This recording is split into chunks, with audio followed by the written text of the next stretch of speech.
What's going on, everyone? So, this Team USA is not the Team USA that, well, we are usually accustomed to.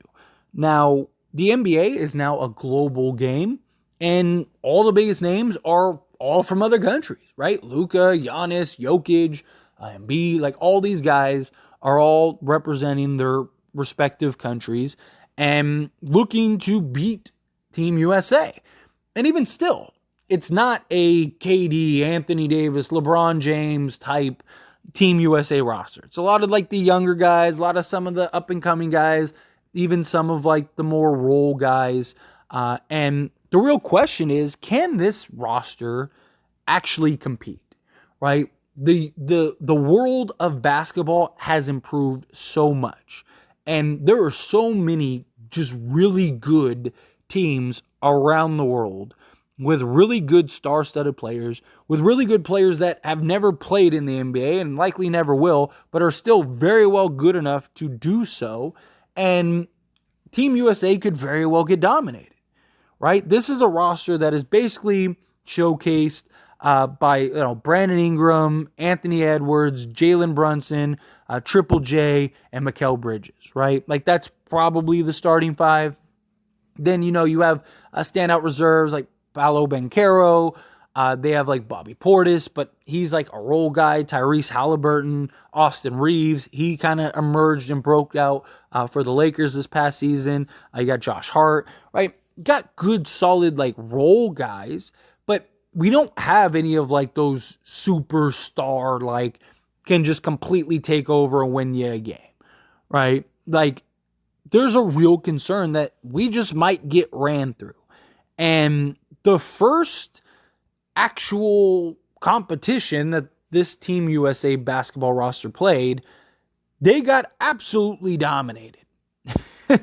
Now, this is a Team USA basketball that finished seventh in the 2019 FIBA World Cup. So that's not a good sort of jumping off point, I guess. And they played the NBA Select team and they got dominated. They played two 10-minute scrimmages and the score was 47-39. And now look, this happens, right? There have been plenty of Team USA that have gone on to win the gold, but lost to the scrimmage team, right? Sometimes you need that humbling. Sometimes you need that butt kicking. And like, look, the select team was really good, right? You had Cade Cunningham, Jalen Duren, you had Jalen Green, Keegan Murray, Chet Holmgren, Jalen Williams, right? Like these are really good up and coming, young, talented players, but they're not the Brandon Ingrams, the Mikal Bridges, they're the select team. They're supposed to be the first run through, the first competition, and they just kept getting dominated. Tyrese Halliburton said they handed it to us. The young guys did their thing today. Jaren Jackson said while he laughed, we lost. Brandon Ingram said the next day you come in a little chippier. Again, it's not the be all end all. Like even Steve Kerr kind of was like, hey, it's here, I'll read you the exact quote. He said, it's a time-honored tradition of USA basketball. Even the 1992 Dream Team tasted defeat against the select team led by Duke player and future Hall of Famer Grant Hill. The loss feels less like a reason to panic and more like a show of depth within Team USA's basketball pipeline, right? And basically he's saying like all of those guys were all guys that could be on this roster and are really good and really talented, right? So we have so much talent that this is something that should be expected, right? It would be like our bench unit beating the starters, right? The bench unit is just as good as the starters. It's kind of how Steve Kerr is trying to make this out. And, again, they had a really good, when you compare Team USA's actual roster and the scrimmage team, the select team, they are pretty comparable, right? But that's the concern, is that this Team USA, they just don't have enough talent, right? Like, they have like really solid players, but like, who's their best player? Like, seriously, like, I really mean that. Is it Brandon Ingram? Is it Anthony Edwards? Is it Mikal Bridges?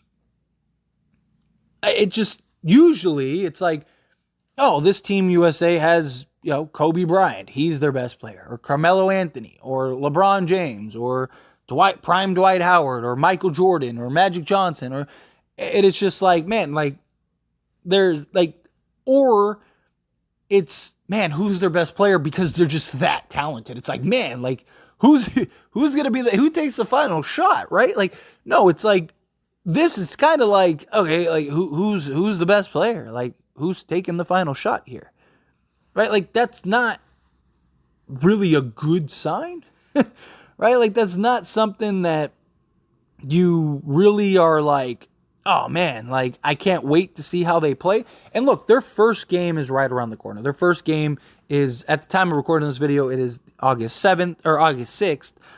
Their first game is August 7th, so tomorrow. So if you're watching this the day this was uploaded, then they play literally tomorrow. And it's a roster that, again, is very talented, right? They have some nice pieces.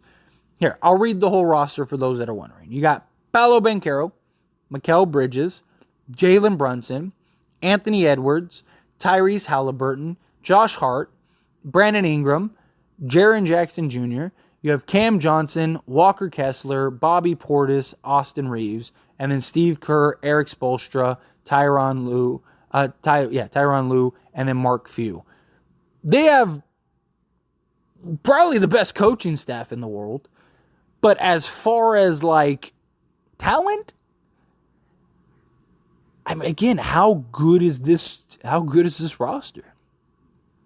Like, who is their best player? I mean, look, all of these guys are very, very talented.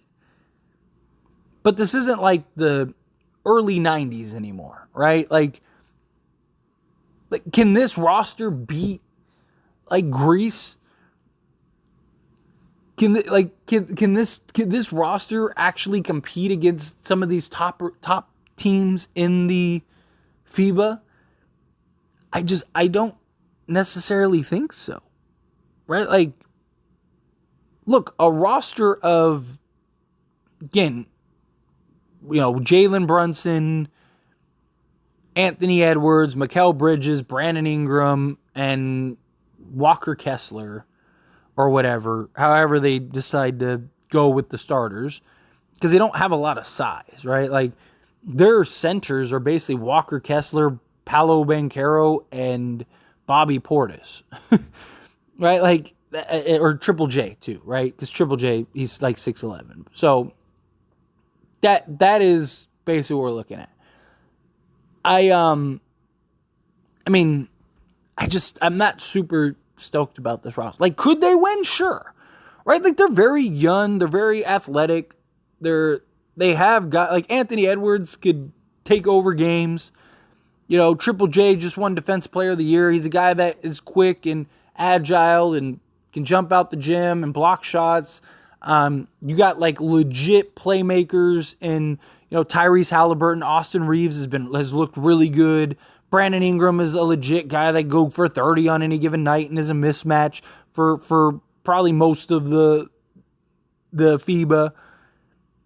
They definitely have like guys, but I don't know. It's not a roster that you look at and go, man, like, good luck trying to beat them, right? Like, it's like it's the B squad, right? It's not the A squad.